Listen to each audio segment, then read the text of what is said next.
अच्छा, गोलू राजा भैया जी के ग्रुप में पड़ेगा, बड़ी ठीठ आदमी है आप लोग, है ना? पिटौर नहीं कहल जाला, वो पिटौर। हेलो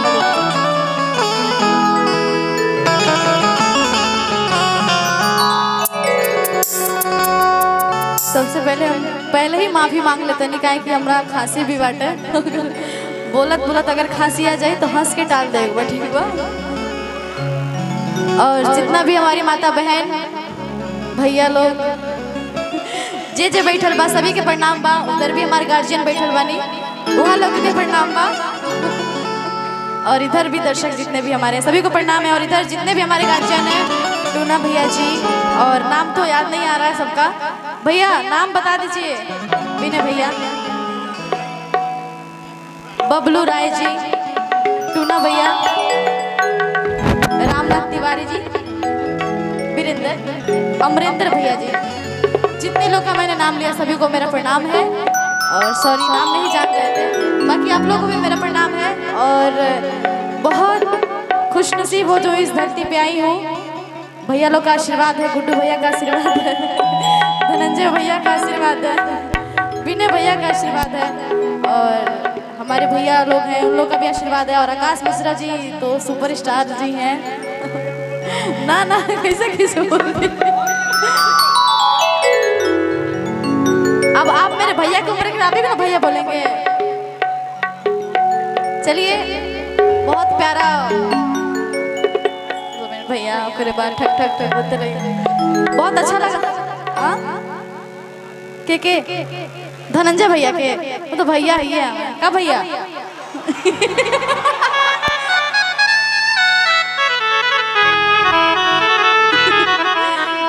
बात नहीं है, सबके प्रणाम बा हमार। आप लोग से ही सीख रहे हैं, छोटी बहन समानो। दादाजी हमारे तो एकदम आशीर्वाद दे।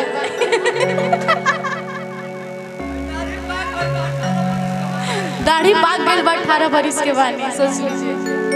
चलिए, मस्ती मजाक तो होते रहेगा, लेकिन भजन का टाइम चल रहा है तो भजन की ओर चलते हैं। गलती होगा तो माफ कीजिएगा, थोड़ा प्रॉब्लम है। और काली मैया इज्जत जरूर बचाइए।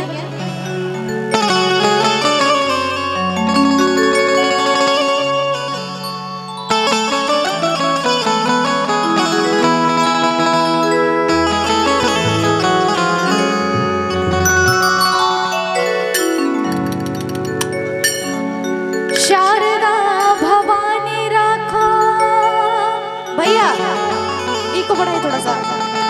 सभा बीच पानी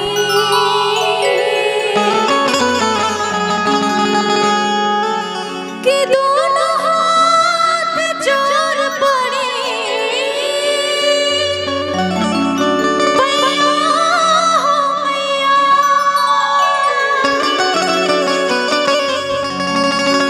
बुधिया कहीं न बानी, दुखिया में दीन बनी, कि नानी पूरा पढ़नी पढ़ैया।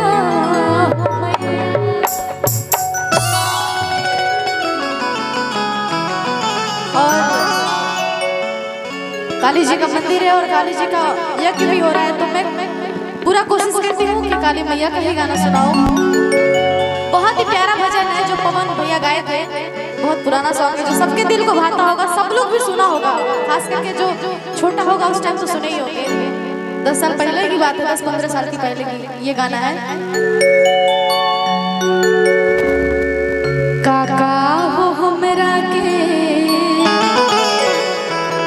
रहिया बताई दो,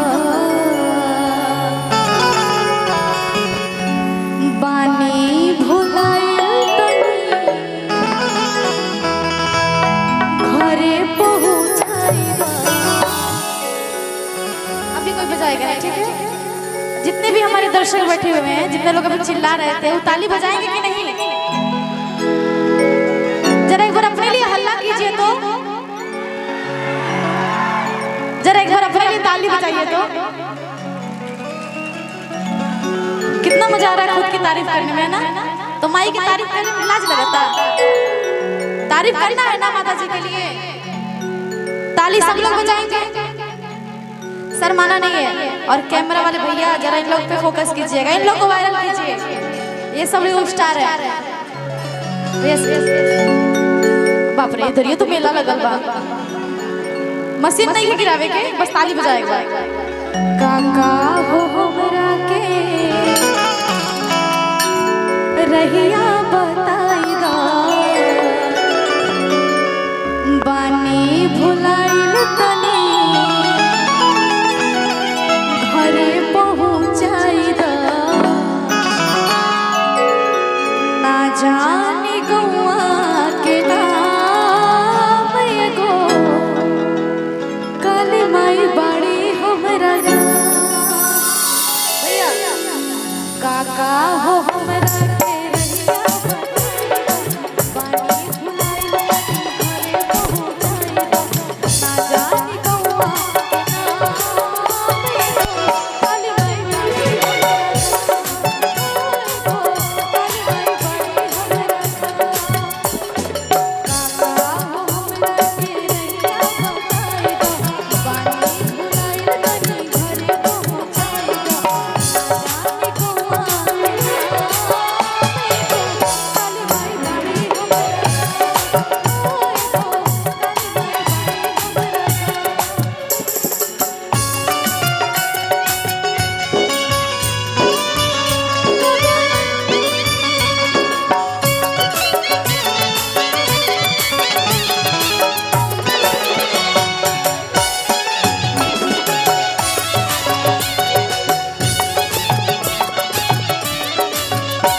ताली ना बजाई ना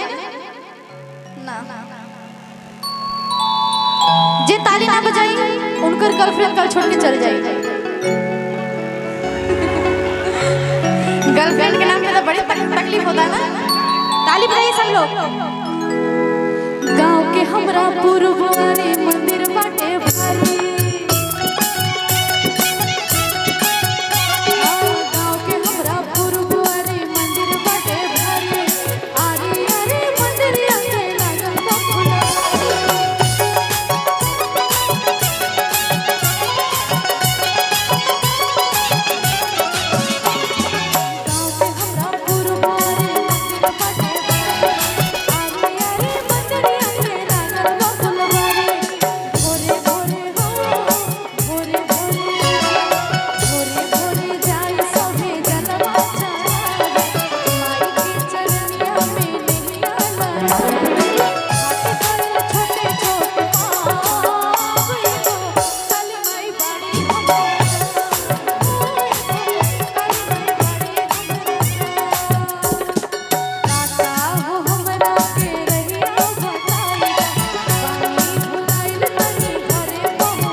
है ना। पिटौर नहीं कहल जाला, वो पिटौर है लोग जानबूझ के। तो ताली बजाने के लिए हाथ उठ रहा है पर ताली नहीं बजाएंगे, शर्म आ रहा है ना। शर्म आवता, पूरी खाए फिर शर्म ना आवेला, ताली बजाए फिर शर्म आवता। अच्छा ताली बजाने में शर्म लग रहा है? नहीं ना, माई के नाम पे थोड़ा ताली बजाइए ना। 4 जन अलावा फोड़ देना, बस रहे तो होगा। प्रेम से बोले मां भवानी की। कोनो बात नहीं, मन नहीं खे, लेकिन हमारे माँ बहुत सारा गाना गावे के। हाँ ठीक ठीक ठीक, थोड़ा थोड़ा ताली का सपोर्ट। आप ही लोग तालियां बजाइए ना, कैमरा छोड़ दीजिए ना। दिन भर कैमरा मुझे फोकस करो, हम संतोष पागल आई। ताली बजाइए आप लोग, जितने भी हमारे मीडिया वाले भैया हैं। और आप लोग भी बाद में हंसिएगा, ताली बजाइए। सब लोग को ताली बजाना है भैया इसके। अरे भैया बा। हाँ